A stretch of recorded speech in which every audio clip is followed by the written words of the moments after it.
नमस्कार, आप देख रहे हैं न्यूज़ पीआर और मैं हूं आपके साथ रुचिका राज। उपेंद्र कुशवाहा अब अपनी दूसरे चरण के दौरे पर निकल गए हैं। पहले चरण के दौरे पर उन्होंने पश्चिम चंपारण से इसकी शुरुआत की थी। आज वो शाहाबाद से दूसरे चरण की शुरुआत कर रहे हैं। इस दौरान वो मीडिया से मुखातिब हुए और उस में क्या किस किस बातों का जिक्र उन्होंने किया है, पहले आप उनके पूरे बयान को सुनिए। नहीं, दूसरी यात्रा नहीं है, चरण दूसरा है। जिस यात्रा की हमने शुरुआत की थी, बिहार के सभी ज़िलों में हमको जाना है। तो प्रथम चरण में कुछ ज़िलों से होकर हम आए, जिसमें चंपारण का ज़िला था, सीतामढ़ी, मधुबनी वगैरह। अब शाहाबाद के इलाके में दूसरे चरण में हमारी यात्रा है। अभी से लेकर 25-26 को फिर हम लौटेंगे। तो उसमें शाहाबाद के सभी ज़िलों में जाना है और बारी बारी से बिहार के 38 ज़िला में जाना है। तो अलग अलग चरण में पूरे बिहार की यात्रा करनी है। शाहाबाद का जो इलाका है जदयू के लिए इस बार बहुत उग्र है, नुकसान कुछ भी सीख नहीं आया। तो अरे उस वक्त जो कुछ भी हुआ अब उसको भूल जाइए। अब आज की तारीख में जनता दल यूनाइटेड बहुत ही मजबूत है। शाहाबाद में कोई दूसरी पार्टी शाहाबाद में जेडीयू के टक्कर में अब नहीं है, आप लोग देखिएगा। अच्छा, कल नित्यानंद राय ने लोकसभा में कहा है कि जनगणना, जातीय जनगणना इस बार नहीं होगी। आप लोग की मांग थी। देखिए, जातीय जनगणना जो पहले भी हुई है तो उसका प्रकाशन बहुत ज़रूरी है। और जो जनगणना सामान्य तौर पे हमेशा होती है, उसमें भी एक कॉलम जात का होना चाहिए, ताकि पता चलते रहे कि कितनी संख्या किस जात की है। और ऐसा हम नहीं कह रहे, बल्कि कई बार सुप्रीम कोर्ट ने कहा, अलग अलग न्यायालयों ने कहा है, जो भी सरकारी योजनाएं बनती हैं उन योजनाओं का आधार होता है जनसंख्या। और जनसंख्या मालूम ही नहीं है, ओबीसी की कितनी संख्या है उसकी जानकारी नहीं है ठीक से। तो जब तक जानकारी नहीं होगी तो योजनाएं कैसे बनेगी, लेकिन बन जाती है। नतीजा है कि नुकसान ही नुकसान होता है ओबीसी के लोगों को, या दूसरे जो आरक्षण कैटेगरी के लोग हैं उनका नुकसान होता है। इसलिए उसकी गणना और उसका प्रकाशन निश्चित रूप से होना चाहिए। अच्छा, आरजेडी में भी तेजस्वी यादव को महत्वपूर्ण जिम्मेदारी देने की बात आ रही है पार्टी में। तो उनकी पार्टी का मामला है, उसमें मेरा क्या है। उनकी पार्टी का मामला है, जिनको जिम्मेवारी दें वो तो उनका विषय है। चुनौती बढ़ेगी। नहीं, कोई चुनौती नहीं बढ़ेगी।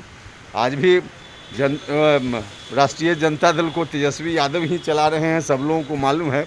और इस तरह से चला रहे हैं कि लालू यादव जी राबड़ी देवी जी की तस्वीर गायब कर देते हैं पोस्टर से, तो उसी स्टाइल में आज भी चल रहे हैं। क्या अंतर पड़ेगा? कोई फ़र्क नहीं पड़ेगा। अब संसद में हंगामा हुआ तो उसको लेकर यहाँ क्या, संसद की बात संसद में। 31 जुलाई को कार्यकारिणी की बैठक है, क्या कुछ रहेगा उसमें? नहीं, 31 जुलाई को राष्ट्रीय कार्यकारिणी की बैठक है। उसका एजेंडा अभी बहुत क्लियर नहीं है। जब एजेंडा क्लियर नहीं है तो किसी भी एजेंडा पर बात हो सकती है। और ऐसे एक तरह से रूटीन बैठक है, साल में एक बार बैठक करना ही है। पिछले साल दिसंबर में बैठक हुई थी, इस साल बैठक नहीं हुई है, इसलिए बैठक हो रही है। आपको बड़ी जिम्मेवारी मिल सकती है, ऐसी चर्चा है, तैयार है? अरे भैया, कोई जिम्मेवारी किसको मिलने के लिए बैठक नहीं है। आज भी मेरे ऊपर बहुत बड़ी जिम्मेवारी है। आप सब लोगों को मालूम है कि हमने संकल्प लिया है कि जेडीयू को फिर से नंबर 1 की पार्टी बिहार में बनाना है।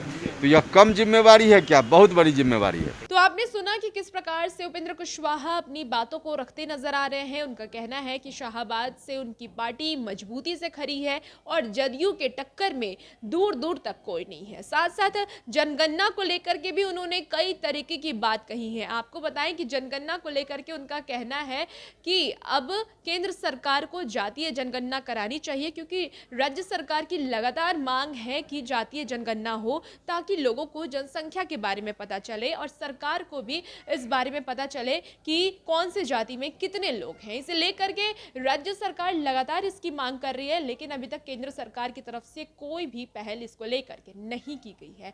आपको बताएं कि लगातार केंद्र सरकार पर यह दबाव बनाया जा रहा है कि जो भी जनगणना हुई है उसका प्रकाशन भी किया जाए, लेकिन अब तक कोई प्रकाशन भी नहीं हुआ है, जिस वजह से कोई भी नियम तो बन जाते हैं, कानून बन जाते हैं, लेकिन उसका फायदा लोगों तक नहीं पहुंच पाता है। ऐसा कहना उपेंद्र कुशवाहा का है कि हम लोग कोई भी नियम बनाते हैं लेकिन हमें पता नहीं होता है कि कितनी जनसंख्या है और कौन से जाति में कितनी जनसंख्या है। इस वजह से लाभ उन तक उतने अच्छे से नहीं पहुंच पाता जितने अच्छे से हम लोगों की पहल होती है। इसलिए हम लोगों की लगातार मांग है कि केंद्र सरकार से कि आप एक तो पहले जातीय जनगणना करवाएं और जो जनगणना हो गया है उसका प्रकाशन करवाएं, तभी जाकर के आगे सरकार काम कर पाएगी। और भी ऐसी तमाम खबरों के लिए हमारे साथ बने रहिए और देखते रहिए न्यूज़ पिया। नमस्कार।